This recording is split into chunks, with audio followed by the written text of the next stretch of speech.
Hello everyone. Welcome to the competition cruise, a one-stop solution for all competitive examinations. मेरा नाम है सौरभ. शुरू करते हैं आज का एडिटोरियल सेशन. मैं इस चैनल पर प्रतिदिन भारत के सबसे प्रोमिनेंट न्यूज़पेपर द हिंदू के एडिटोरियल लेकर आता हूँ. मेरी आशा यह रहती है कि मैं एडिटोरियल के इंग्लिश के साथ साथ आप सभी के अंदर करंट टॉपिक की बेहतर समझ विकसित करूं. हमारे चैनल का मोटो है बिलीव इन प्रोसेस. मैं आप सभी से रिक्वेस्ट करूंगा कि हमारे इस प्रोसेस में बिलीव कीजिए, खुद में बिलीव कीजिए. ये निश्चित ही आप सभी के लिए लाभदायक होगा. आज के सेशन की शुरुआत हम लोग करते हैं महान संत विवेकानंद के एक विचार के साथ. उन्होंने कहा था, freedom is to lose all illusions. Illusion, भ्रम. जब हम अज्ञानता में होते हैं तो हमारे सामने बहुत सारे कन्फ्यूजन्स पैदा होते हैं, भ्रमित होते हैं हम. किंतु ज्ञान के साथ साथ ज्ञान वह रोशनी है जो हमें भ्रम से सटीक विचारधारा की ओर लेकर जाती है, और तब हम असल में स्वतंत्रता का अनुभव करते हैं. आज के एडिटोरियल सिटीजनशिप अमेंडमेंट एक्ट से पर आधारित है, जिसका शीर्षक है wrong messaging on citizenship amendment act 2019. 2019 में CAA एक एक्ट पारित किया गया था हमारे संसद के द्वारा, जिस पर शुरू से ही बहुत कंट्रोवर्सीज, बहुत सारे विवाद रहे हैं. हाल ही में भारत सरकार ने, गृह मंत्रालय ने नोटिफिकेशन जारी की कि CAA देश भर में लागू हो गया है. यह एडिटोरियल उसी विषय वस्तु पर आधारित है. तो आइए समझते हैं इसकी गहराइयों को. The underpinning of religion in the implementation of CAA is problematic. CAA को इम्प्लीमेंट करने में जो रिलीजन को अंडरपिन किया गया है, रिलीजन को एक विषय वस्तु माना गया है, यह करना प्रॉब्लमैटिक है. यह प्रॉब्लम क्रिएट कर सकता है. इसका अर्थ यह हुआ कि CAA में धर्म को आधार बनाया गया है, जो कि एक प्रॉब्लमैटिक चीज़ है. ठीक है.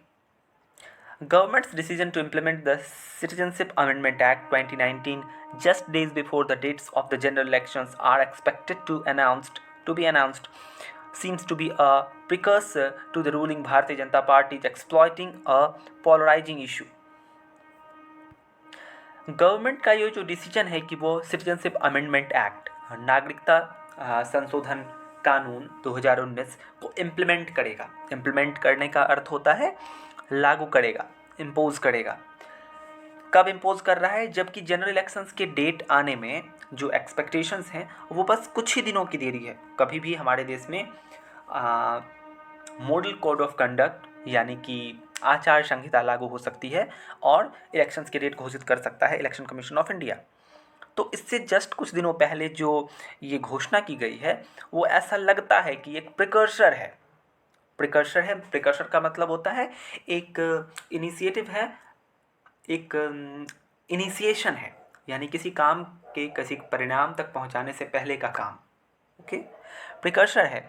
रूलिंग जो शासन में भारतीय जनता पार्टी है वो एक पोलराइजिंग इशू को, एक ऐसे इशू को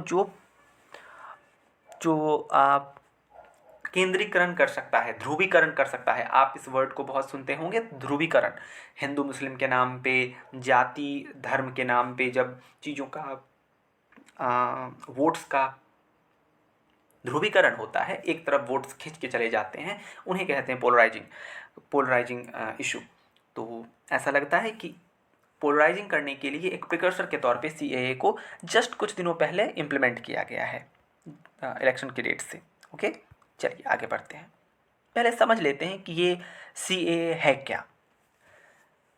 आपके सामने हमारे देश का संसद भवन, लेजिस्लेटिव जिसे कहते हैं. हमारे देश में संविधान की तीन भाग हैं, 3 महत्वपूर्ण कार्य क्षेत्र हैं हमारे देश के सरकार की. पहला विधायिका जो कानून बनाती है, लेजिस्लेटिव लेजिस्लेटिव का मतलब होता है हमारा संसद भवन, दूसरा कार्यपालिका यानी एग्जीक्यूटिव जो संसद के बने हुए कानूनों को पूरे देश में लागू करती है, और तीसरी न्यायपालिका जो सुप्रीम कोर्ट जिसकी हेड है। तो इस संसद भवन से नया संसद भवन हाल ही में बन के तैयार हुआ है।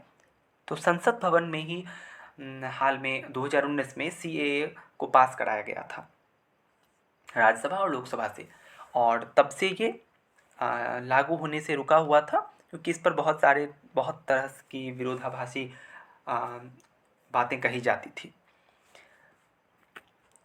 क्या विरोध थे, इससे समझने के लिए हमें अपने संविधान को समझना होगा। ये है हमारा कॉन्स्टिट्यूशन, हमारे महान देश के निर्माताओं के द्वारा दी गई हमें सबसे अमूल्य भेंट, सबसे इनक्रेडिबल जो पुरस्कार उन लोगों ने हमें दिया है वो है हमारा संविधान, जिस पर हमारे लोकतंत्र की, हमारे देश की आधारशिला टिकी हुई है। संविधान सर्वोच्च है हमारे देश में। इसी संविधान के आर्टिकल 5 में, आर्टिकल 5 ओके 5 में ये कहा गया है कि सिटीजनशिप कैसे दिया जाएगा, भारत में नागरिकता किस तरह से डिफाइन की जाएगी। तो इसके बहुत सारे तरीके हैं। जैसे अगर यदि हमारे माँ बाप भारतीय हैं तो हम जन्म से ही भारत की नागरिकता प्राप्त कर लेते हैं। जैसे कि हम लोगों में से ज़्यादातर व्यक्तियों को इसी तरह नागरिकता प्राप्त होती है। इसी के लिए हम कहते हैं कि हम भारत के नागरिक हैं। इसके अलावा एक दूसरा तरीका है, जैसे कि मैंने अपने पिछले वीडियो में बताया था कि गोवा को भारत ने 1961 में पुर्तगीज से आज़ाद कराया। तो गोवा के नागरिक तो भारत के नागरिक नहीं थे, किंतु जैसे ही भारत ने उस क्षेत्र विशेष पे कब्जा कर लिया, वहाँ के व्यक्ति हमारे स्वाभाविक नागरिक हो गए इसी आर्टिकल 5 के तहत। ठीक है, ये दूसरा तरीका है। तीसरा तरीका ये है कि कोई भी विदेशी व्यक्ति जब देश में 12 सालों तक लगातार निवास करे तो वह भारतीय नागरिकता के लिए एलिजिबल हो जाता है। ठीक है, ऐसे कुछ तरीके हैं जिससे हमारी नागरिकता मिल सकती है। पर इन सभी तरीकों में कहीं भी धर्म का उल्लेख नहीं है, ये ध्यान देने वाली बात है। ठीक है, तो चलिए अब एडिटोरियल को और अच्छे से समझते हैं। A law strongly opposed by many, especially by the Muslim community, for introducing a religion-based test for grant of citizenship to immigrants from 3 chosen countries. The CAA is under legal challenge before the Supreme Court of India. Look, देखिए हुआ क्या है। CAA 2019 में पारित हुआ हमारे संसद से, किंतु इसे लागू नहीं किया गया था। ये सुप्रीम कोर्ट ऑफ इंडिया में लीगली चैलेंज भी किया गया है। वहाँ मतलब केस चल रहा है इसके against. Okay, supreme court of India में इस पर केस चल रहा है। सुप्रीम कोर्ट ऑफ इंडिया इसका निर्णय जब देगी तब इस पर और बेहतर निष्कर्ष सामने आएगा। ये इस लॉ को स्ट्रांगली अपोज किया जाता है, विरोध किया जाता है बहुत लोगों के द्वारा, मैनी पर्सन्स के द्वारा। ठीक है, स्पेशली खास करके मुस्लिम कम्युनिटी के द्वारा, जो मुस्लिम समुदाय है उसके द्वारा इस विधेयक का बहुत विरोध किया जाता है। क्यों? क्योंकि इसे इंट्रोड्यूस किया गया है रिलीजन बेसिस पे, धार्मिक आधार पे। जब सिटीजनशिप ग्रांट की जाएगी, सिटीजनशिप दिया जाएगा, ग्रांट करना मतलब दिया जाएगा एमिग्रेंट्स को। एमिग्रेंट्स का अर्थ होता है अप्रवासी, जो बाहरी देश के व्यक्ति जो हमारे देश में आ जाते हैं उन्हें एमिग्रेंट्स कहते हैं। तो 3 चूजन कंट्रीज, 3 ही देश ऐसे हैं जिनके सिटीजन्स को, जिनके एमिग्रेंट्स को हम सिटीजनशिप ग्रांट करेंगे, लेकिन रिलीजन के बेसिस पे, धार्मिक आधार पे। इसी कारण से ये सुप्रीम कोर्ट में चैलेंज कर किया जा रहा है। हुआ यूँ है कि 3 देश, अफ़गानिस्तान, पाकिस्तान और बांग्लादेश, इन 3 देशों के हिंदू, सिख, पारसी, जैन, बौद्ध, इन धर्मावलंबियों को, ध्यान दीजिएगा कि इनमें मुस्लिम नहीं है, इन धर्मावलंबियों को अगर वो भारत में सिटीजनशिप मांगते हैं और भारत में पिछले 5 वर्षों से निवास कर रहे होंगे तो उन्हें सिटीजनशिप प्रोवाइड कराई जाएगी इस कानून के अंतर्गत, CAA के अंतर्गत। अर्थात कोई भी पाकिस्तान, अफ़गानिस्तान या बांग्लादेश का सिटीजन जो भारत में पिछले 5 सालों से निवास कर रहा हो, ये 5 साल की अवधि 2014 से पूर्व होनी चाहिए, तो उन्हें भारत के संविधान के तहत नागरिकता दे दी जाएगी। किंतु शर्त ये है कि उन 3 देशों से आने वाले ये व्यक्ति हिंदू, सिख, जैन, बौद्ध या पारसी होने चाहिए। ठीक है, क्लियर। चलिए आगे। इनेक्टेड इन 2019, इनेक्टेड यानी कि ये लागू हुआ था 2019 में। It was not implemented until now, ये अब तक इम्प्लीमेंट नहीं हुआ था, अब तक लागू नहीं हुआ था। As the government did not notify the rules of the operationalise its provisions, क्योंकि गवर्नमेंट ने अभी तक नोटिफाई नहीं किया था कि इसके जो प्रोविजंस हैं, इसके जो नियम हैं वो ऑपरेशनलाइज हुए हैं, वो लागू हो गए हैं, वो क्रियान्वयन में आ गए हैं, ऐसा नोटिफाई गवर्नमेंट नहीं किया था। Okay, let's go on the next. The timing of the rules being notified raises a legitimate doubt if it is an attempt to divert attention away from the electoral bonds controversy. ये जो timing है, ये जो समय है rules को इस कानून को नोटिफाई करने का, वह क्वेश्चन रेज करता है, वह एक प्रश्न उठाता है, वह एक संदेह पैदा करता है कि क्या यह एक कोशिश है, क्या यह एक अटेम्प्ट है कि हमें डाइवर्ट किया जाए, यानी हमें भटकाया जाए हमारे ध्यान को कहाँ से, इलेक्टोरल बॉन्ड वाले कंट्रोवर्सी से, इलेक्टोरल बॉन्ड वाली कंट्रोवर्सी से। अभी हाल ही में इलेक्टोरल बॉन्ड पे सुप्रीम कोर्ट ने एक जजमेंट दिया है, उससे रिलेटेड एक आर्टिकल हम पहले 2 दिनों पहले कर चुके हैं। अगर आप लोगों ने नहीं देखा है तो उसे देखिए, आप समझेंगे कि इलेक्टोरल बॉन्ड का कंट्रोवर्सी क्या है, क्या वो मामला है। तो उस मामले से क्या ध्यान भटकाने के लिए ये स्टेप लिया गया है। The rules were unveiled at a time when the nation was questioning the delay in the submission of the details about the purchasers of anonymous electoral bond and the party that redeemed them. ये rule उस समय सामने लाया गया है जब पूरा देश क्वेश्चन कर रहा है कि क्यों देरी की जा रही है, क्यों डिले किया जा रहा है रिपोर्ट के सबमिशन में, रिपोर्ट को सबमिट करने में, कि किन्होंने परचेज किया था इस अनोनमस अनाम इलेक्टोरल बॉन्ड को और कौन सी पार्टी ने इसे रिडीम किया था, भुनाया था, इनकैश कराया था। ओके, चलिए। The circumstances make one question the urgent need to implement a law that has not been acted upon for 5 years. Circumstances जो हैं वो एक क्वेश्चन, बिल्कुल लेजिटिमेट क्वेश्चन रेज करते हैं कि क्या अर्जेंट नीड आ गई, ऐसी क्या अत्यंत आवश्यकता आ गई कि एक ऐसे लॉ को इम्प्लीमेंट किया जा रहा है जो पिछले 5 सालों से नहीं किया गया था। ओके, ऐसा क्वेश्चन राइटर कर रहे हैं, ऑथर कर रहे हैं, एडिटोरियल को लिखने वाले कर रहे हैं। The new rules also appear carefully crafted, designed as they are to introduce processes that will leave no scope for states to impede its implementation. ये जो नया रूल है ना वो केयरफुली क्राफ्ट किया गया है, केयरफुली बनाया गया है, इस तरह से डिज़ाइन किया गया है कि इंट्रोड्यूस करने में कोई कमी नहीं छोड़ी जाएगी, कोई स्कोप नहीं रह जाएगा राज्यों के पास, स्टेट्स के पास, कि वो इसके इम्प्लीमेंटेशन को टाल पाएँ, उनको इम्प्लीमेंट करना ही पड़ेगा। It is possible that the rules were ready for a long time and the CAA issue is being revived for electoral gains. ये भी पॉसिबल है कि ये रूल है काफ़ी लंबे टाइम से रेडी थे पर उन्हें इम्प्लीमेंट नहीं किया गया था, उन्हें अभी इसलिए इम्प्लीमेंट किया जा रहा है CAA इशू को, ताकि इसका इलेक्टोरल फ़ायदा उठाया जा सके, चुनावी फ़ायदा उठाया जा सके।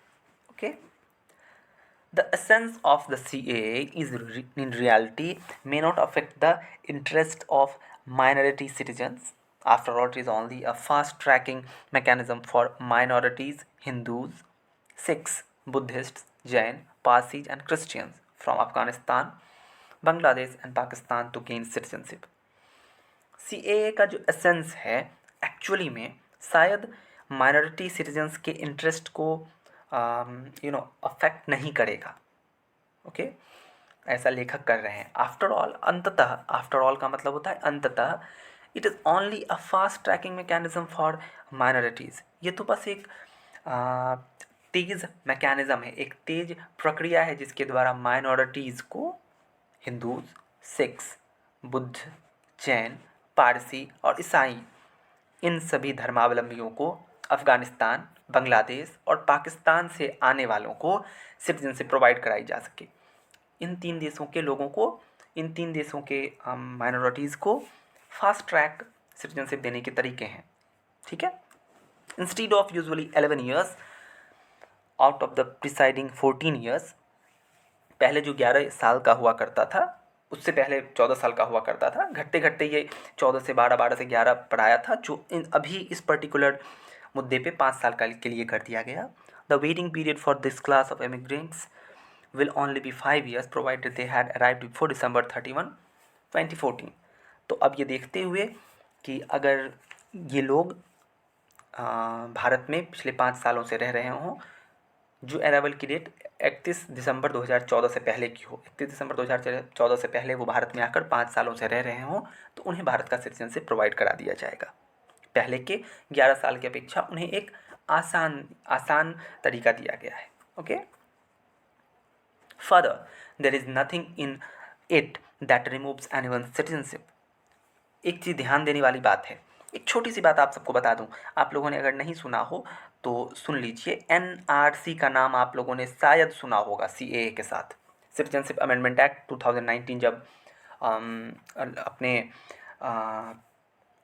संसद से पारित हो रहा था तो NRC भी चर्चा में था, नेशनल रजिस्टर फॉर सिटीजनशिप, ठीक है। इसमें कुछ लोगों को, कुछ समुदायों को देश में सिटीजनशिप से वंचित करने की भी बात थी। ओके। लेकिन इस अभी सिर्फ CAA इम्प्लीमेंट किया गया है, NRC नहीं। इसमें किसी के सिटीजनशिप को रिमूव नहीं किया गया है, किसी के सिटीजनशिप को छीना नहीं गया है। Okay. The problem with the CAA is twofold. CAA के साथ प्रॉब्लम दो तरफा है। पहला ये, it is discriminatory norm that specifies some religious communities as eligible for citizenship. एक पहला प्रश्न यह है कि यह भेदभाव करता है, डिस्क्रिमिनेट करता है, स्पेसिफाइज करता है कुछ रिलीजियस कम्युनिटीज़ को, जैसे हिंदू, सिख, जैन, बौद्ध, इन धर्म, ऐसे 5 या 6 धर्म की बात अभी हमने की थी ना। इन सब को वो अलग कर देता है, डिस्क्रिमिनेट करता है धर्म के आधार पे सिटीजनशिप को एलिजिबल करने में, प्रोवाइड कराने में। ओके। हमारे संविधान के अकॉर्डिंग तो डिस्क्रिमिनेशन नहीं होना चाहिए, पर ये इस कानून के तहत इसमें किया जा रहा है। ये लेखक कह रहे हैं कि यही एक प्रॉब्लम है। दूसरा प्रॉब्लम क्या है वो आगे देखते हैं। All those from these 6 religions in these 3 countries are presumed to have fled persecution। okay? ये जो 6 रिलीजियस कम्युनिटीज़ से लोग आते हैं ये 3 देश से, ऐसा माना जाएगा कि इन्होंने परसिक्यूशन से फ्ली करके वो भारत में आए हैं। ठीक है, आगे बढ़ते हैं। Others who do not fall into this category either due to their entering the country after the cutoff date or because of their religion will continue to be treated as illegal immigrants। ध्यान दीजिएगा, others बाकी सारे लोग, ठीक है, जो इस category में नहीं गिरेंगे, ये 6 धर्म के नहीं हों और 2014 31 दिसंबर से पहले नहीं आए हों इन 3 देशों से, वो या तो अब हमारे देश यानी वो कट ऑफ डेट के बाद एंटर किए हों देश में, तो वो इलीगल इमिग्रेंट्स कहलाते रहेंगे, वो अवैध प्रवासी कहलाते रहेंगे। बहुत बड़ी जनसंख्या, बहुत बड़ा जो हमारे यहाँ जनसंख्या है वो रोहिंग्या मुसलमानों का है, जो म्यांमार से भाग के आया है, तिब्बत के शरणार्थियों का है, जिन्हें हम लोगों ने अभी तक नागरिकता नहीं दी है। तो ऐसे बहुत सारे उदाहरण हैं। तो उन्हें हमारे यहाँ अभी भी सिटीजनशिप नहीं मिलेगी, ये उनके साथ चलता रहेगा। Okay, let's go on the next. The second aspect, पहले प्रश्न की चर्चा भी हमने की, यहाँ पे कहा गया था ना कि 2 फोल्ड है, तो पहले पॉइंट की चर्चा ऊपर हुई, अब दूसरे पॉइंट पे चलते हैं। The second aspect is the unfortunate political propaganda that sought to link the CAA with the national register of citizens, जिसकी चर्चा मैंने अभी तुरंत 2-3 मिनट पहले की थी। दूसरा एस्पेक्ट ये है कि एक अनफॉर्चुनेट पॉलिटिकल प्रोपेगेंडा है, एक दुखद, एक दुर्भाग्यजनक पॉलिटिकल प्रोपेगेंडा है जो ये कहता है कि CAA को NRC से लिंक किया जाए। The rhetoric accentuated the fears of Muslim that CAA may lead to loss of citizenship without adequate documentary proof। Muslims के बीच ऐसा कहा जा रहा है कि मुस्लिम्स के बीच में एक डर है कि CAA शायद उनके सिटीजनशिप को छीन लेगा अगर उनके पास एडिक्वेट डॉक्यूमेंट्री प्रूफ नहीं होगा तो। Okay, more than its content. The CAA is causing harm through its use of the Narendra Modi regime's political messaging to the effect that all its policies will have an underpinning of religion. इसके content के साथ साथ CAA में जो content है वो तो है ही थोड़ी बहुत प्रॉब्लमैटिक, लेकिन इसके साथ साथ CAA एक प्रॉब्लम क्रिएट इस तरह भी कर रहा है कि ये यूज़ किया जा रहा है नरेंद्र मोदी गवर्नमेंट के द्वारा, रिजीम का मतलब गवर्नमेंट के द्वारा, इस शासन के द्वारा एक पॉलिटिकल मैसेजिंग करने के लिए, राजनीतिक संदेश देने के लिए कि इनकी सारी जो पॉलिसीज़ हैं वह धर्म से जुड़ी हुई हैं, अंडरपिन्ड हैं, ऐसा कहा जा रहा है। ठीक है, चलिए, ये आज का एडिटोरियल था। इससे जुड़ी हुई 5 वर्ड्स मैंने यहाँ दिखाई हैं आपके लिए। प्रिकर्सर यानी संकेतक, जैसे भूकंप से आने से पहले का प्रिकर्सर, या किसी रिवॉल्यूशन या क्रांति से या अव्यवस्था होने से पहले का जो संकेत हमें देश में मिलता है उसे प्रिकर्सर कहते हैं। असेंस का मतलब होता है निष्कर्ष, जब हम किसी चीज़ की कंक्लूजन पे पहुंचते हैं, जो समझ में आता है, जो जो क्रक्स ऑफ द मैटर होता है उसे एसेंस कहते हैं। डिस्क्रिमिनेटरी का मतलब होता है भेदभावपूर्ण, भेदभाव धर्म के आधार पे हो, जाति के आधार पे हो, चाहे वो लड़के लड़की के आधार पे भेदभाव करें हम, ये सारे डिस्क्रिमिनेशन वर्ड के अंतर्गत आते हैं। रेटोरिक का मतलब होता है जब किसी चीज़ को हम बढ़ा चढ़ा कर पेश करते हैं। ओके, जब किसी चीज़ को बढ़ा चढ़ा कर पेश किया जाता है, जब बहुत ही बेहतर आर्टिस्टिक वे में किसी बात को कहा जाता है तो उसे हम रेटोरिक कहते हैं। एसेंचुएट का मतलब होता है प्रोमिनेंट, जो महत्वपूर्ण होता है, खास होता है। तो ये था आज का एडिटोरियल सेशन। आशा करता हूँ आप सभी ने इसे एंजॉय किया होगा। हमारे इस चैनल को please like, share and subscribe कीजिए, अपने मित्रों तक इसे पहुंचाइए ताकि वो सभी इस चैनल से अपना ज्ञान अर्जन कर सकें। हम इस चैनल पे अभी एडिटोरियल और करंट अफेयर्स की क्लासेस ले रहे हैं। धीरे धीरे इस चैनल पे सारी क्लासेस शुरू की जाएंगी। आशा करता हूँ कि आप सभी अपने समर्थन को बनाए रखिएगा। Thank you so much.